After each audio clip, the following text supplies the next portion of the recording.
At the Hunt Forest Group, we like to do things a bit differently. Well, we like to do things properly. The new Isuzu D-Max AT35 by Arctic Trucks is designed for extreme expeditions. It's built to explore without limits. At Hunt Forest, we like to fully understand, completely test and evaluate everything that we sell. So that's exactly what we're going to do. We're going to travel over 5,000 miles. We're going to be away for 20 days. We're going to visit 10 countries in 10 days, getting to Iceland, the home of Arctic Trucks, and we're going to explore the land of fire and ice. 1:30 in the morning, and I'm just picking up my co-driver for the trip. Morning, mate. Morning, Darren. Road trip? Road trip.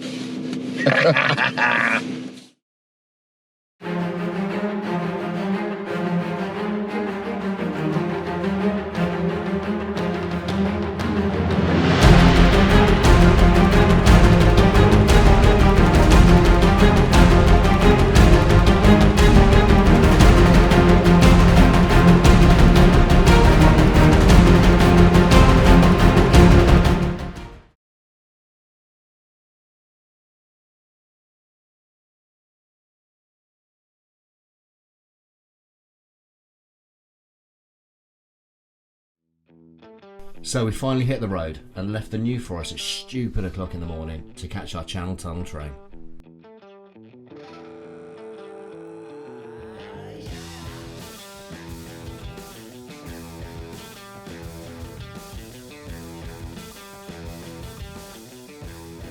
Continue to Avenue de France. 6:57 and we're in France. Today's plan was to get to Hamburg, which will give us a great opportunity to fully test the AT35 on the road. We'll cross from France into Belgium, then through the Netherlands and finally into Germany. So, in France, 35 minutes, and somehow we're in Belgium. No passport control, nothing, there was just a big blue sign, load of gold stars around it with Belge written on it. We checked on Google Maps and yep, we're in Belgium.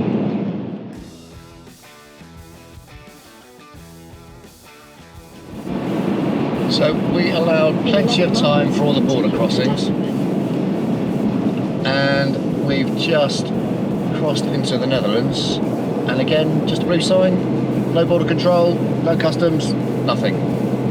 So we're making good time. We finally got to Hamburg and literally squeezed the truck into the only unreserved space left. Time for some well-earned nourishment and a good night's sleep after a long day.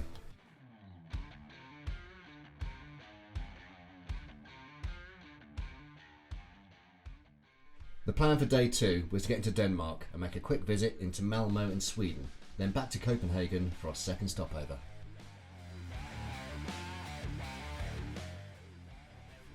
Well, we finally got our border crossing, but in future we should be careful what we wish for, as we were singled out by our ever so subtle truck. This is proper.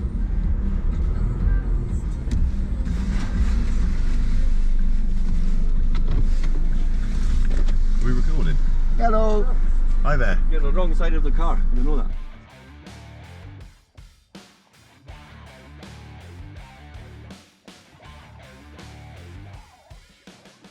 that.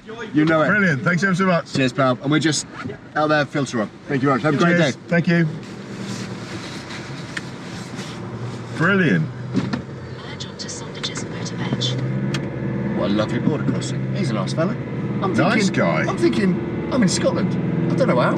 How has he only been there for a couple of years? I've taken a wrong turn. His accent was absolutely bang on.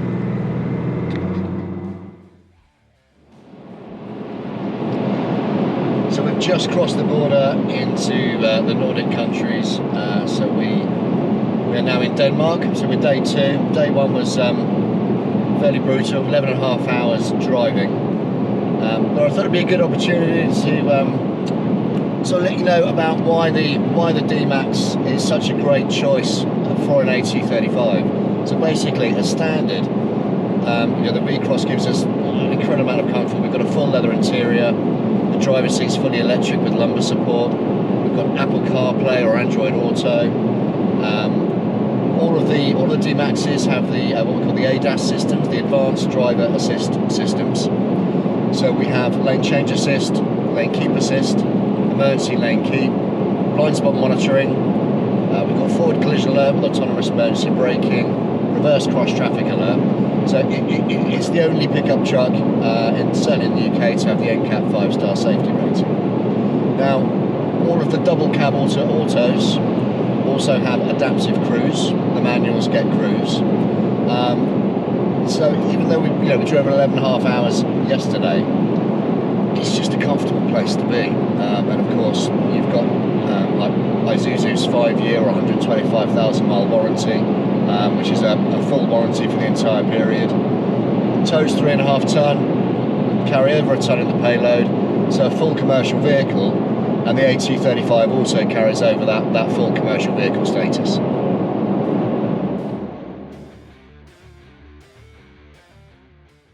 Although a detour from our main route, we were too close to not travel over the Sound Bridge and through the tunnels into Sweden.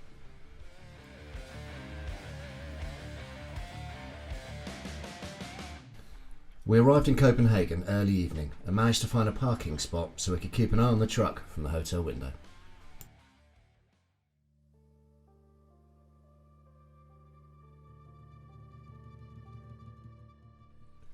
The last stage of our journey before we boarded the ferry was to drive to the very top of Denmark to the port of Hirtshals.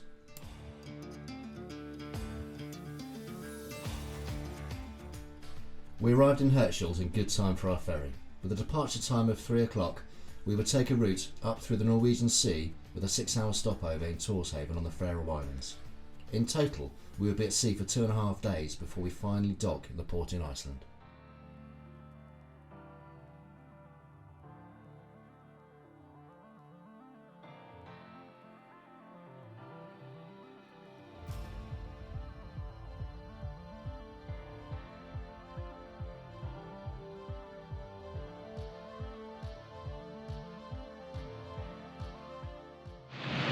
So we are now on the Faroe Islands, so our 9th country, tick, and it's cold. It's quite cold.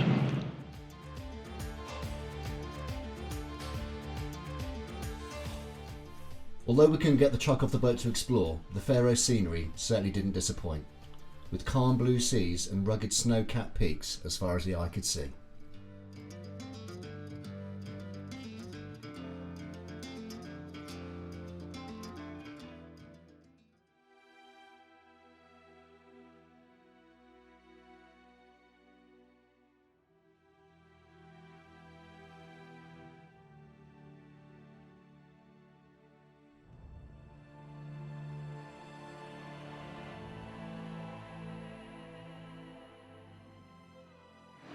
So we're here. We're literally just putting into Iceland. And we've been laughing because we can't quite work out the timing. We think we're day 6. But 2.5 days on a boat, we'll get to you. But it's a little bit like this just got real.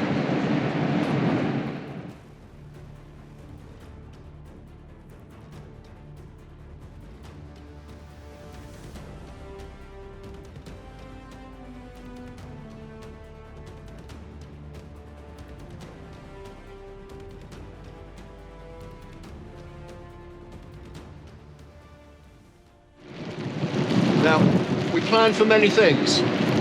One thing I didn't plan for was being stuck on the boat because they've closed all of the roads. It's pretty grim, as you can probably tell, and yeah, it's forbidden to drive anywhere at the moment, so we're stuck on a boat.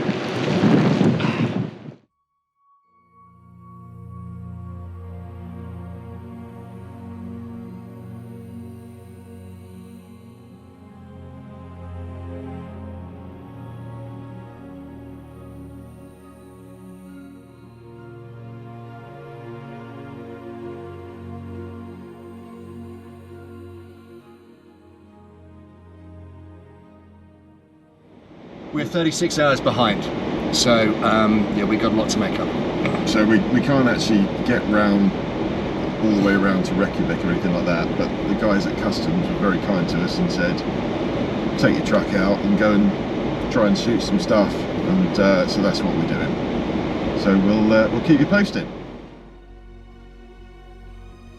The weather has been the worst the locals can remember in the east of the country for many years, blocking the mountain pass with unseasonal heavy snow.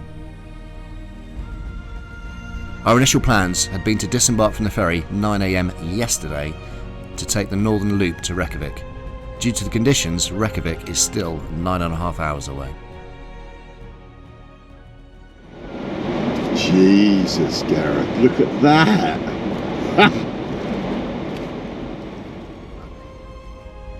With the ferry set to return back to mainland Europe, we had to leave its shelter along with all the other passengers and wait out the weather, hoping for good news of clear roads. So, we've been sat on the boat for literally 36 hours, longer than we'd hoped, so we're quite a long way behind schedule. We've got some more snowplow and blowers have gone up. We're all being put into a convoy. Yes, we're in an Arctic truck. Unfortunately, not everybody is. So the safest way to travel over the mountain pass is in a convoy behind a snowplow. So until we can get past these, we can't get off and go and do what we want to do because it's quite serious here, and we have to follow the rules. There's no exceptions. We'll keep you posted. We were checked in by the Icelandic Red Cross and had to give them our details. It dawned on us just how serious things are here. So if you put the hazard lights on, of course, fog lights. And fog lights. Yeah. Wonderful. Front, back. Just follow it low. Brilliant. Thank you, mate. Thank you very much.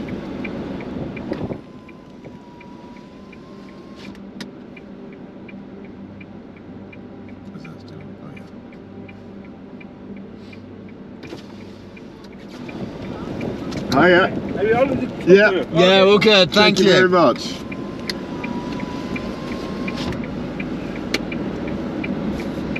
These two-wheel drive. Ah. Four-wheel drives only. That's why they were swinging round. I'll be honest with you, I wouldn't want to be doing this in a two-wheel drive. No.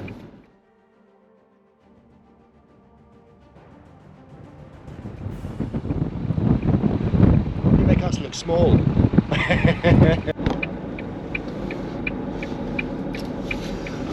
Right, we think we're 2 cars behind the plough. There's already one stranded vehicle ahead. Literally the guys have just gone up and down the line. They've pulled out everyone in a 2-wheel drive. They've been taken to one side, and only 4-wheel drive vehicles are getting any further today, by the look of it.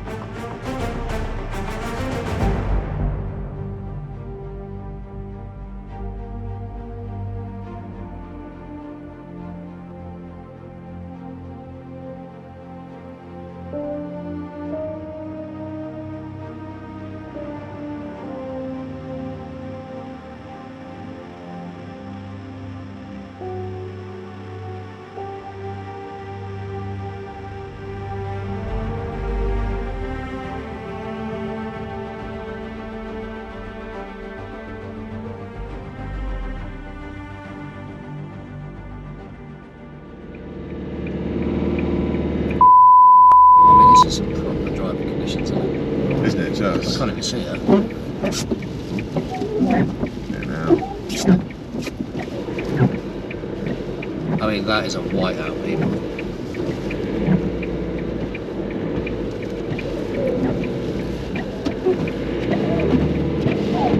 That's because they're going around there. Oh, yeah. Hang on. That's right, got the road, got the road. Got the road? Yeah, got the road.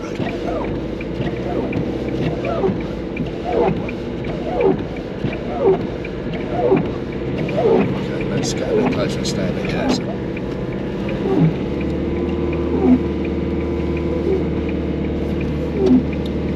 Pretty dodgy.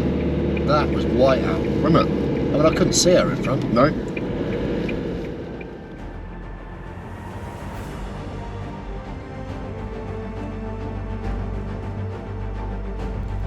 The conditions were so bad we couldn't see the road in places, let alone the car in front.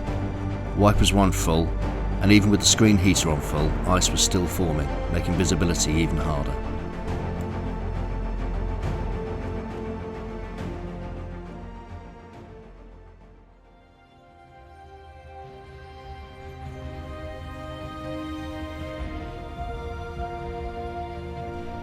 After what seemed an eternity, we made it through the mountain pass and ventured out on our own, away from the safety of the convoy.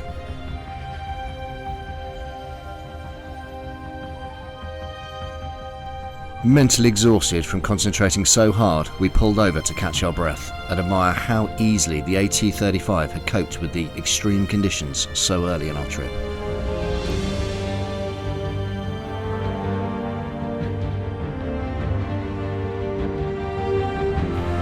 We haven't even been off-road yet.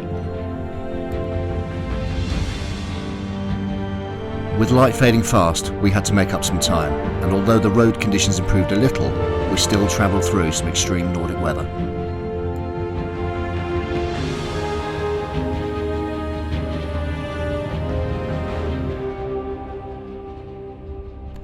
As night took over from day, it was a good chance to use the new lighting system.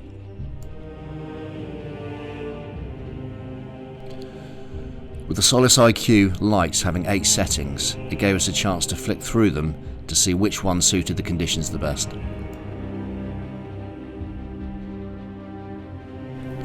After nearly 5 hours of driving, we made it to our hastily planned evening camp in Hoffen.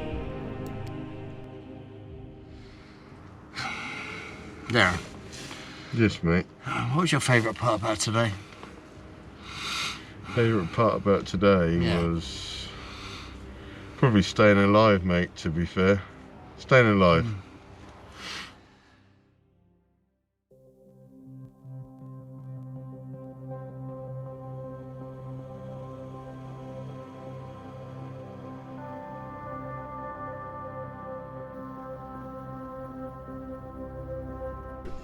After the hellish drive last night, exhausted, we managed to get a pretty good night's sleep, even with the Icelandic winds driving into the shell of the tent. The only problem we faced today was that we were meant to be collecting Martin, our expedition photographer, from the airport. His plane was due in at 11 and we were still 8 to 8.5 hours away.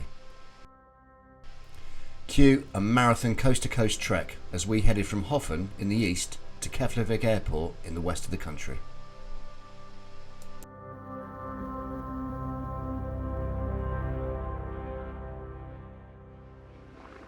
So what's been great has been having the ARB kitchen system with us. So we found a great spot for today. So we've got an actual natural wind blockage there. As we were making great time, we decided to stop off en route for a quick spot of lunch. The great thing about the ARB kitchen is just how quick and easy it is to pull out, set up and get cooking. I say cooking, we took a good amount of freeze-dried meals with us. The beauty of these is that they are quick and tasty and have no additives or preservatives, just nutrients and vitamins. A hot meal in these temperatures is always welcome.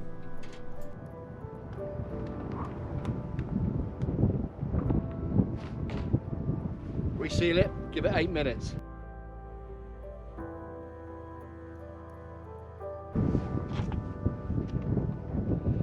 Do you know, sometimes it's the little things in life, but that is delicious.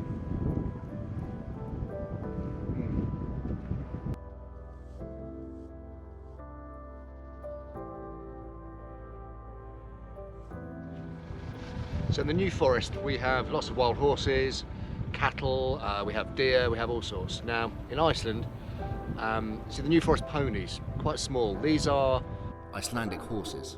Now they are taller, they look about the same size from here as the New Forest ponies, but they are a bit taller.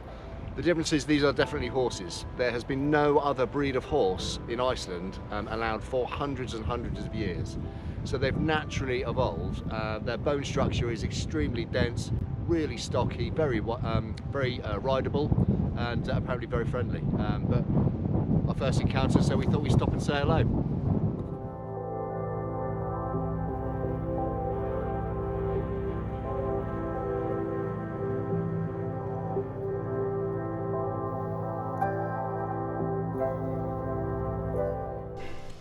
With solid snow and brooding horizons for the past 48 hours, it was refreshing to wake up to sunshine and a deep aquamarine sky.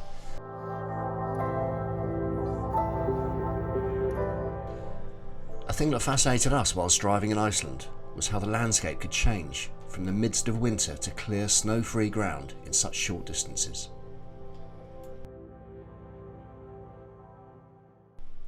Nearly 4 hours later than initially planned, we made it to the airport. Not bad considering where we were at the start of the day, although we thought it was best not to let slip to Martin that we had stopped for lunch and to pet some horses. With cameraman on board, we headed back along the route we had driven earlier in the day towards Vic, our planned base for the next couple of days. The expedition finally felt like it had started now, with the whole team together. We pulled in to admire the stunning waterfalls at Seljalandsfoss and Skogafoss.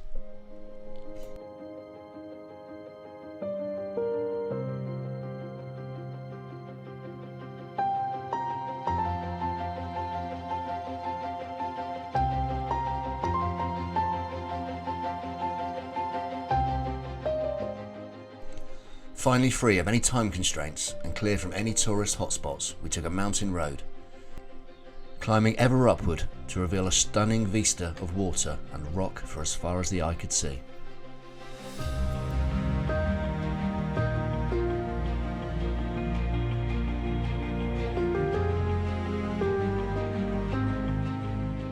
With four-wheel drive engaged, it was good to finally let the AT35 loose amongst the rocky terrain of its ancestral homeland.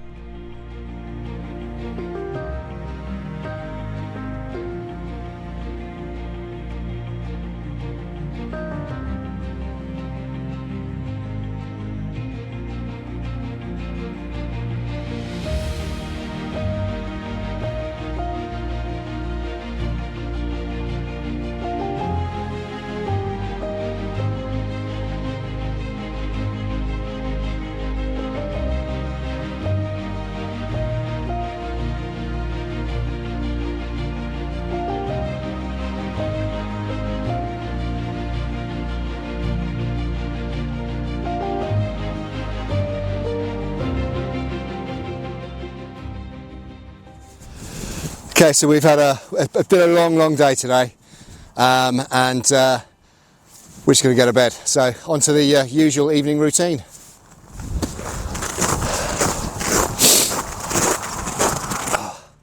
The Esperance roof tent is so simple to set up. It's simply a case of unclamping the cover, lifting up and folding out the tent via a pull. Having already spent several nights inside the tent, it's actually got a really comfortable mattress built on the inside. And the lovely thing is it can be packed away with all of your bedding left inside. Yep. So this is the ARB Esperance roof tent. In the summer, we open the windows up, couple of poles, flaps are open. Out here, it's too cold. We're getting fully clothed, we've got a couple of warm sleeping bags, we're done. See you in the morning. Oh, what a day, Daz, what a day.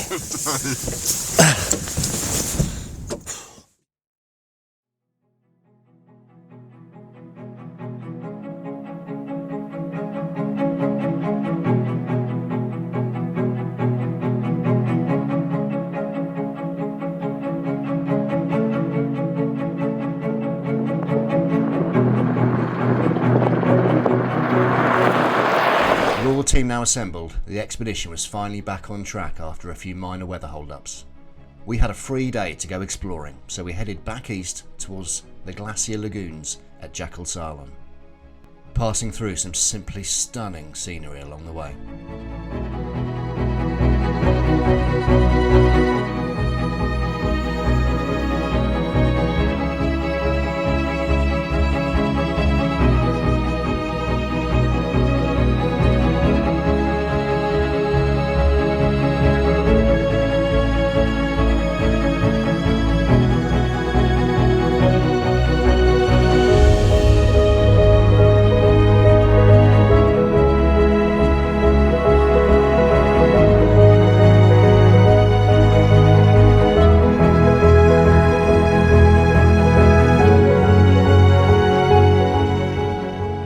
Spent most of the day heading towards the stunning snow-covered peaks.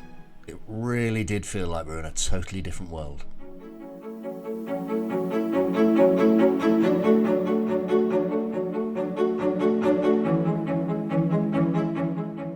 But as we found out already, Sometimes the best laid plans can go awry.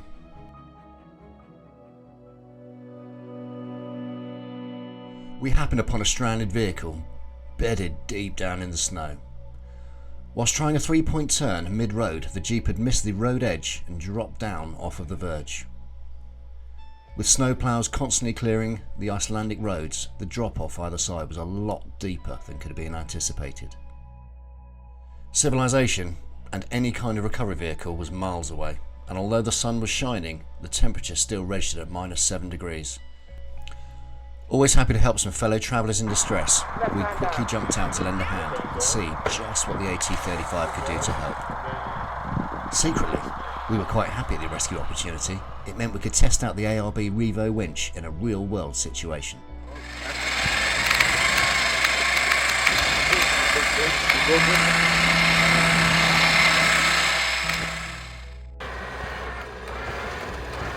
Recovery points and winch connected to the stricken vehicle, we made our first attempt at recovery. But the wheels and axles were embedded deep in the snow.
Oh yeah, be careful where you go. You want this side down too? I don't actually.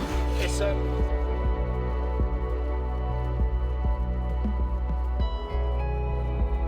The Jeep was no longer moving, so it was time for a helping hand. We started to dig out some of the hard-packed snow from around the back of the wheels. With a couple of gaps cleared, we managed to get the ARB track boards wedged in behind the tyres to give more traction as we readied for another attempt.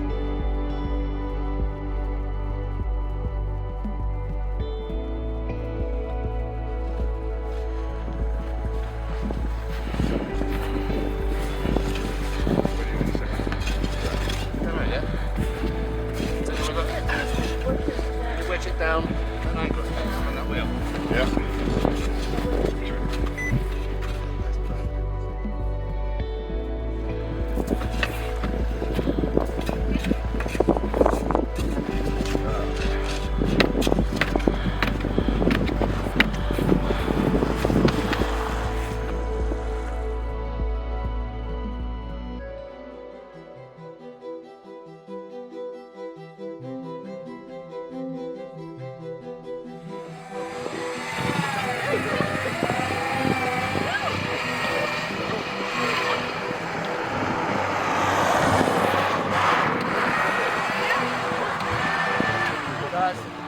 Right hand down there.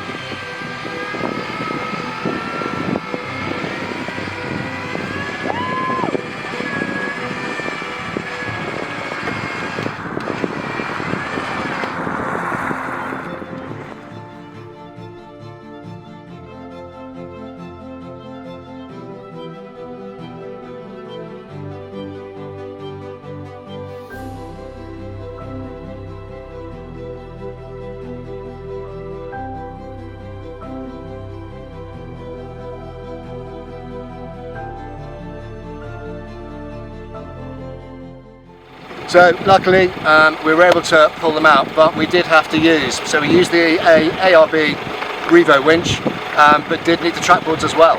It was proper buried, but a combination of both worked perfectly.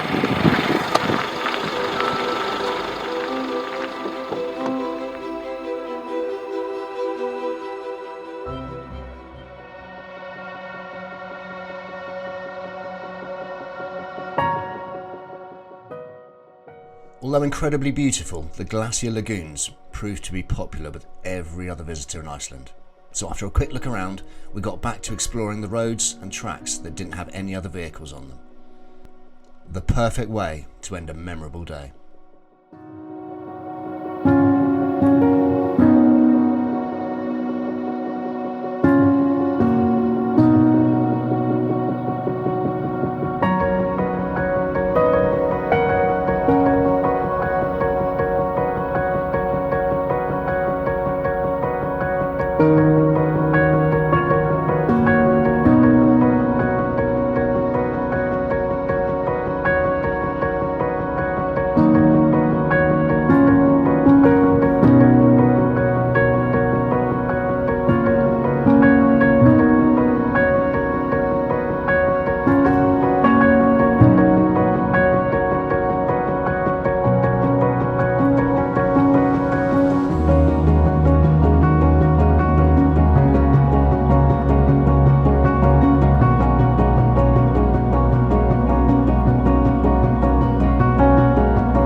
After 24 hours grace, it was back. An overnight snowstorm had left a fair amount of the white stuff on the ground. After dinner last night, we had had a call from David from Arctic Trucks in Iceland, and he had kindly offered to take us out for a few hours to experience some real Icelandic off-road driving. It meant, however, an early start, as we had to head back 2 hours or so west towards the Golden Circle, home to Iceland's 3 most popular natural attractions.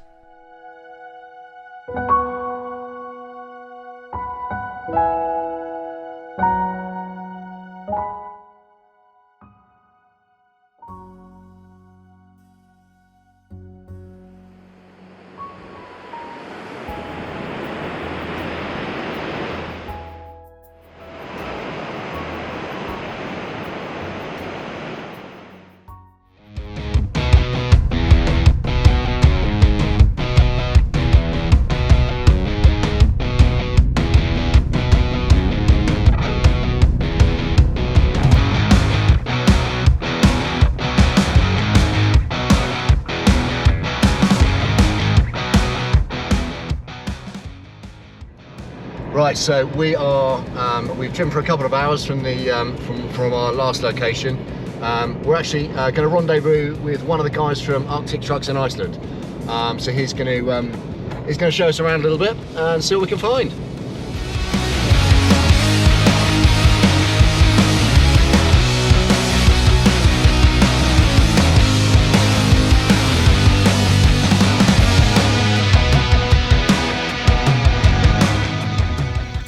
Iceland has a very diverse climate and a very delicate ecosystem.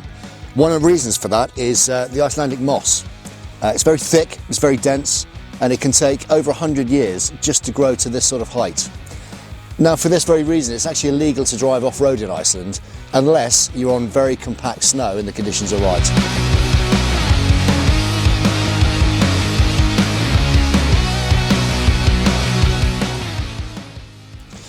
Now, to make sure we don't do any damage or we don't drive anywhere we shouldn't, we're going to head up the mountain here and we're going to meet up with one of the guys from Arctic Trucks in Iceland, who's going to make sure we go to the right places and just use a little bit of local knowledge and for safety reasons as well. David was driving an AT34 with monster 44-inch tyres and an onboard tyre inflation system.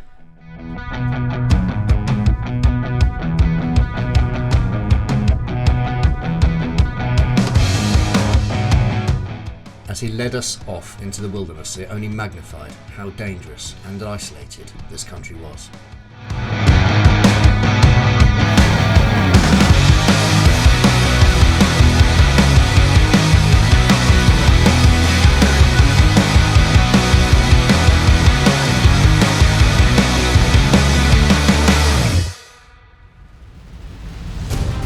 The roads were coated in ice. Debris from tumbling landslides covered parts of the surface, and potholes could have lost a human. Even the large lake we drove around was frozen solid.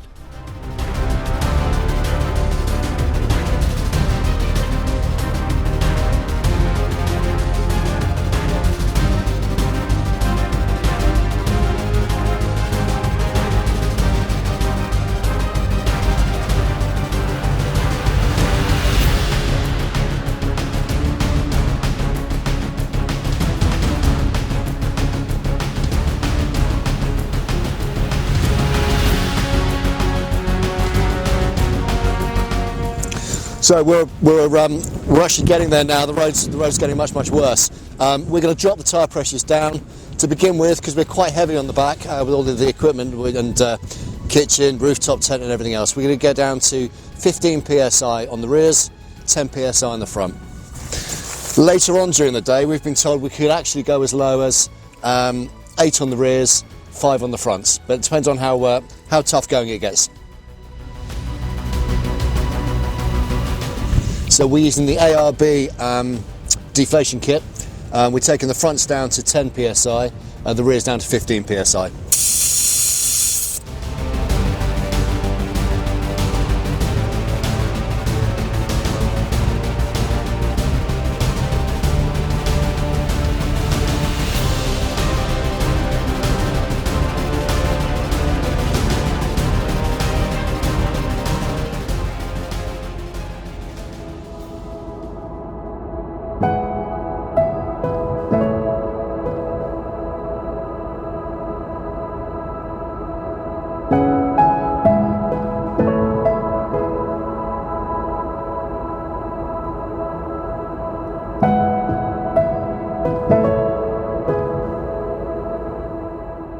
As our lofty destination finally came into view, the desolate wind-swept landscape ahead seemed to make us become even more detached from the inhabited reality we were so used to at home in the UK.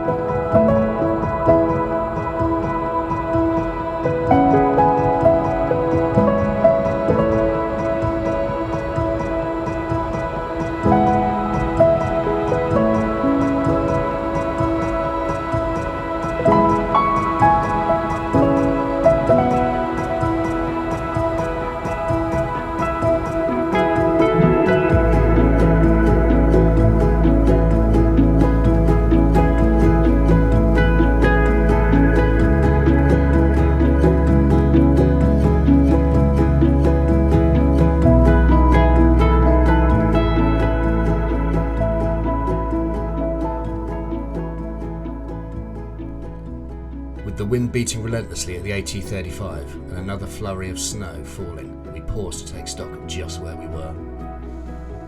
Rugged, rocky, rough, all great adjectives to describe our surroundings, but as the weather rolled through, each minute revealed a different perspective as the light danced over the landscape. A sense of bleak beauty, confirming that Iceland had already given us so much more than we could ever have expected.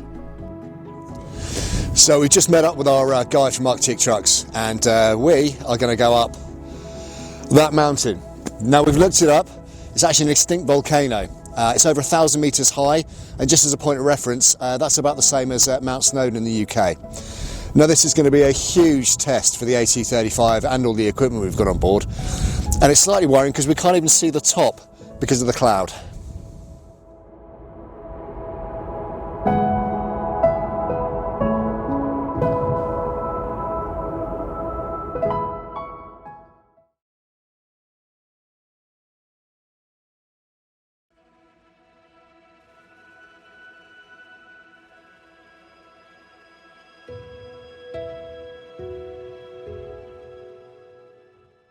It's not often we ignore road signs ahead, especially the ones that read impassable, but David had assured us that this was all fine, and with trepidation we followed. With asphalt road far behind us, David double-checked our tyres were pressured low enough for the ascent ahead.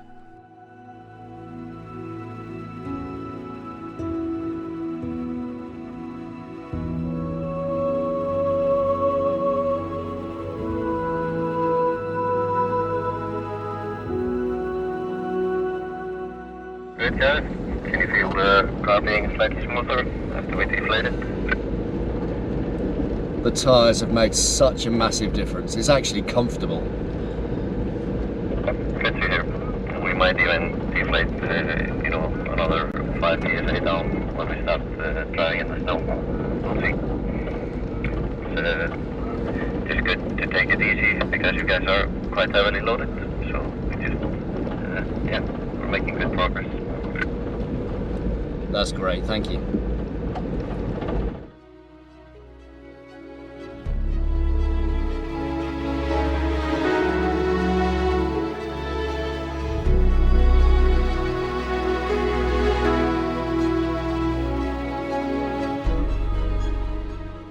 Off we went in our AT35, close on the tail of the AT44. Luckily, there was a marked route we could initially travel over as the track wound in and around the line of pylons.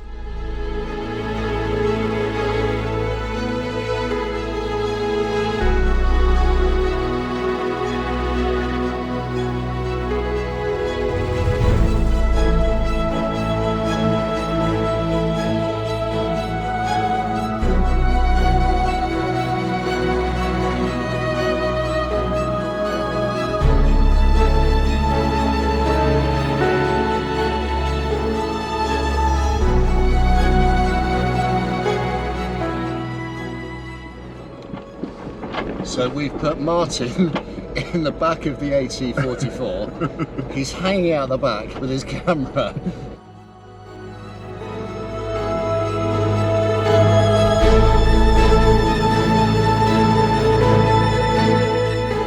As we left the relative safety of the track, the ice-covered ground soon gave way to snow, and as we started to climb up the volcano, we were leaving our own marks on Mount Skjaldbreidda in the snow.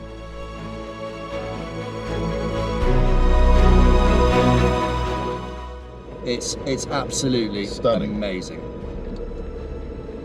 Really amazing.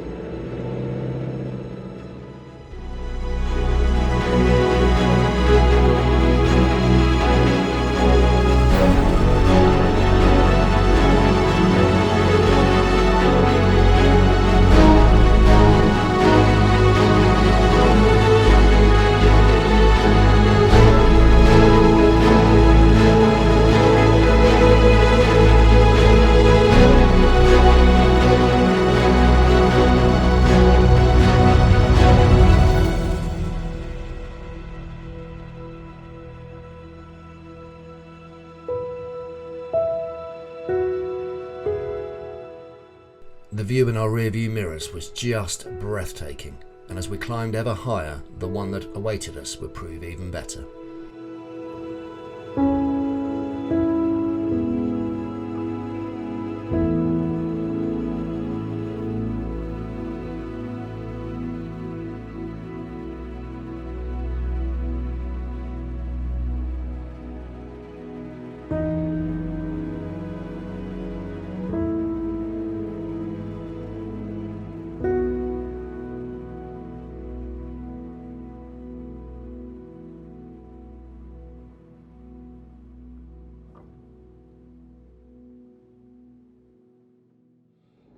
Fucking hell, look at the view. Stunning.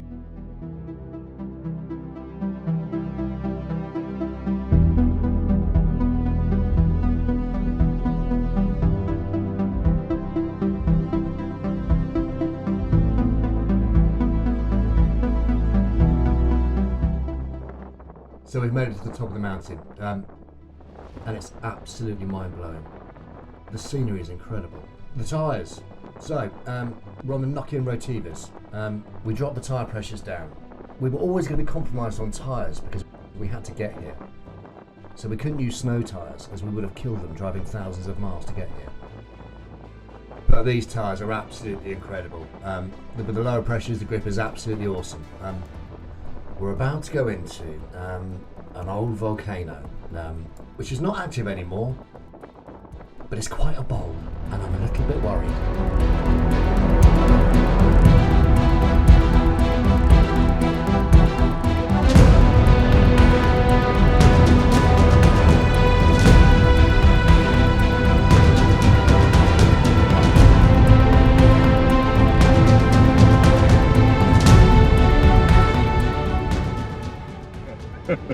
We're driving into, it's a volcano. You can see from the whole bowl. Yeah, we're in the crater. We're in the crater of a volcano, and I'm driving into it. I mean, what are we doing? It's absolutely mega.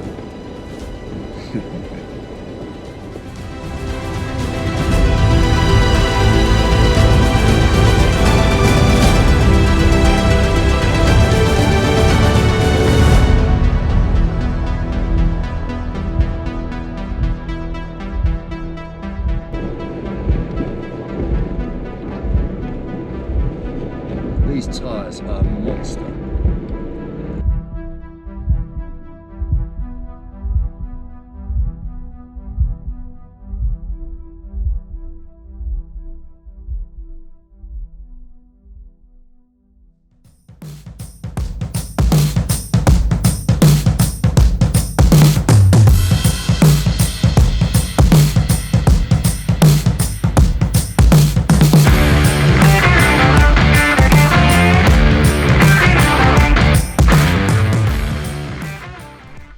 We spent a long time taking in the stunning outlook from the summit, with a 360-degree view of uninhabitable mountains, volcanoes and glaciers before us. It was hard not to just sit and revel in the crisp clean air and the bright white snow. But we were here for one reason, and that was to drive. So we soon got back behind the wheel and did just that.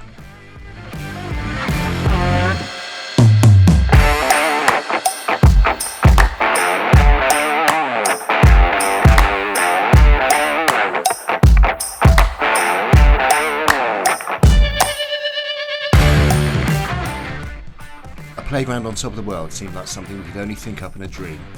But as we cornered a rocky bluff for another run, the true capabilities of the AT35 were coming to the fore, even loaded down with our expedition accessories. Paired with the knocking Rotiva tyres, the Arctic truck powered up the hill, never losing any grip as it glided over the snow, handling better with every run. After leaving a temporary mark on the mountain and plenty of tyre tracks in the snow, David rejoined us and briefed us for the plan for the descent.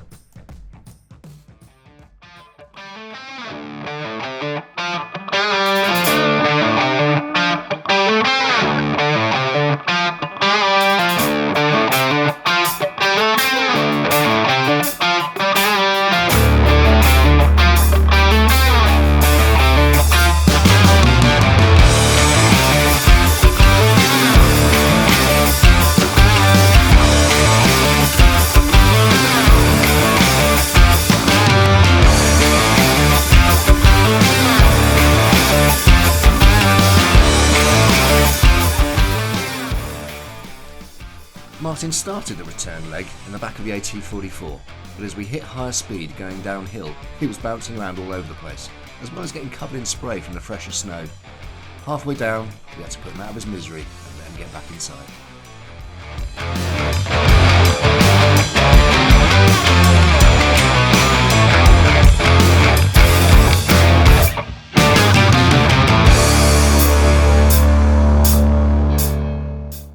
With clear ground for miles ahead, we took the lead, following David's instructions to keep to the harder packed snow.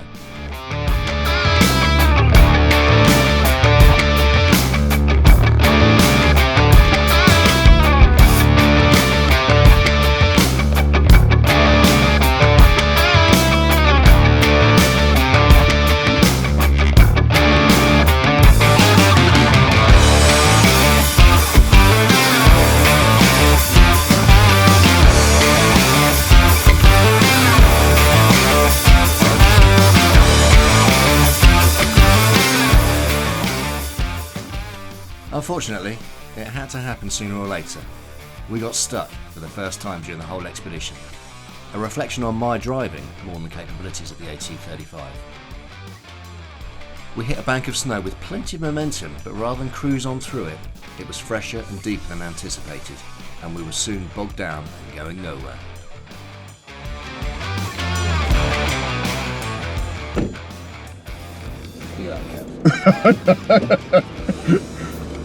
He's looking going, yeah, it's alright, lads. Okay. But then he still got stuck.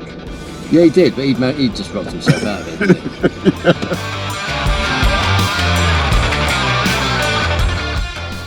Now, the AT44 also got stuck as it tried to get in front of us. However, equipped with an onboard tyre inflation system, David dropped the massive 44-inch tyres down to 4 psi and was able to drive out and recover us. The next hour or so was pretty uneventful as we found our way back to the line of pylons and the track hiding beneath the snow and ice. But David had one final test for us on the AT35. Several frozen expanses of ice, 100 metres or so across, stood between us and our journey's end. Visible cracks covering the entire surface.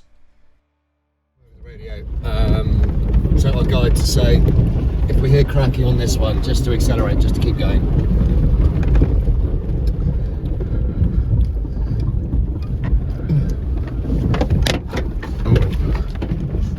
What's that? It's the strap. Oh, that's my tyre strap.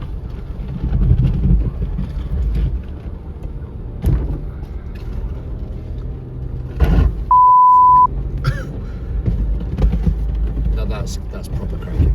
I don't know if you can hear that, guys. That's ice cracking underneath us, which is a bit unnerving.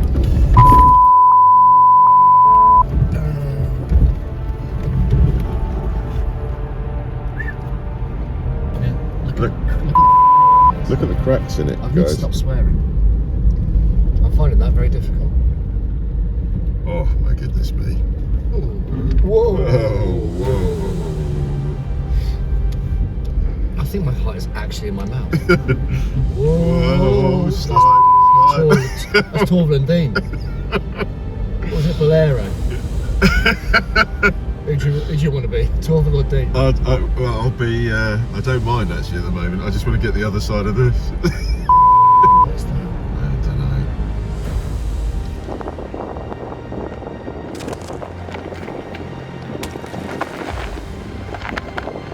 Look at this sliding. This is...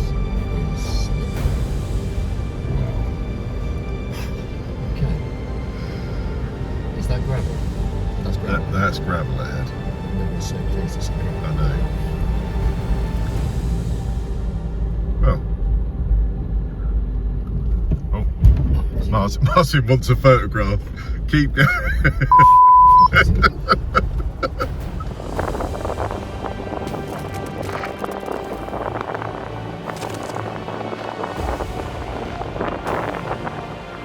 Out of all of our challenges so far, this had been the one that had worried us the most. The fear of the unknown. Just how deep was it beneath the ice?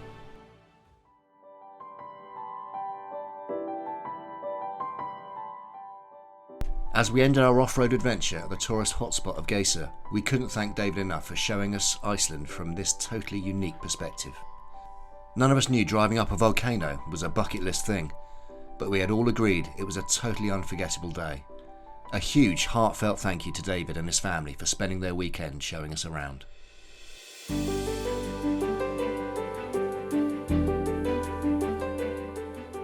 After a quick walk around the geothermal pools at Geyser, we were back on the road again.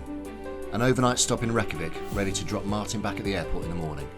The trio would soon be back down to 2.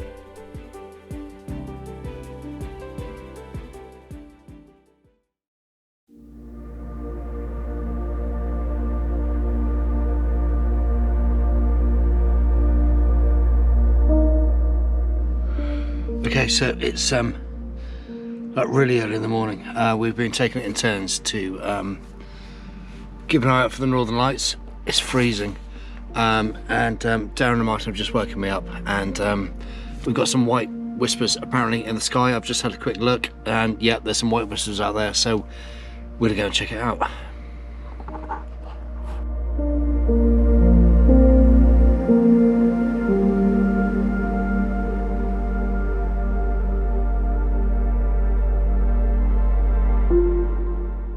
There are certain moments in life when standing on a mountainside in sub-zero temperatures, icy wind biting with every gust, that gazing up at the sky would have you questioning your sanity.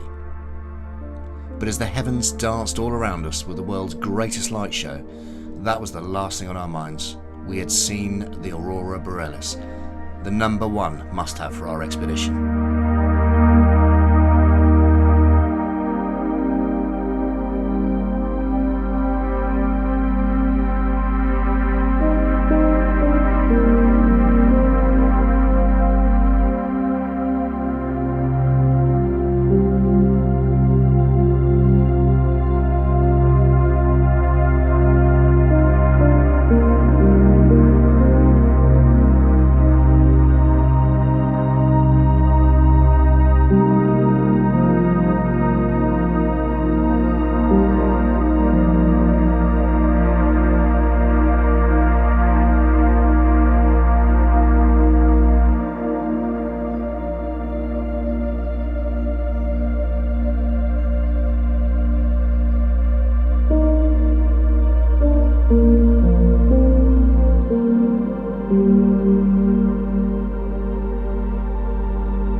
Okay, so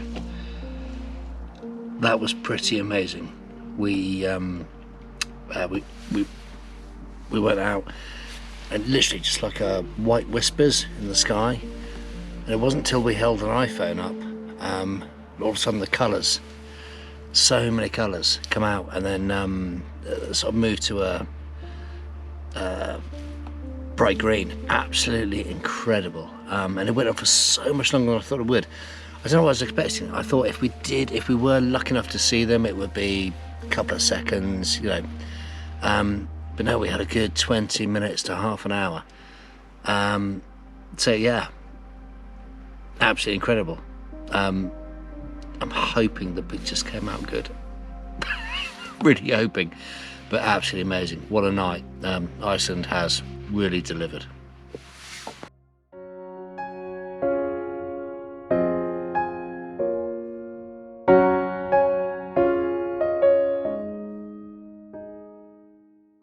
We had dropped Martin off at the airport first thing in the morning, and with the state of the roads of the mountain pass unclear, the weather in the east was still extremely volatile, so we took the northern route back to the port town, ready for our ferry. The return leg was pretty uneventful and we made great progress. As for the whole trip, the scenery didn't disappoint, and we even spotted a herd of wild reindeer mid-journey. It proved a great time to reflect on what an epic few days it had been in the land of fire and ice.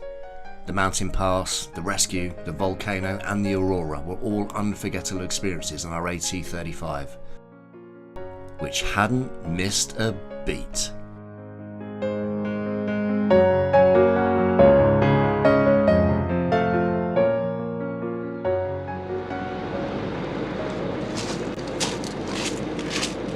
Darren, have you ever crossed a desert? He'll come.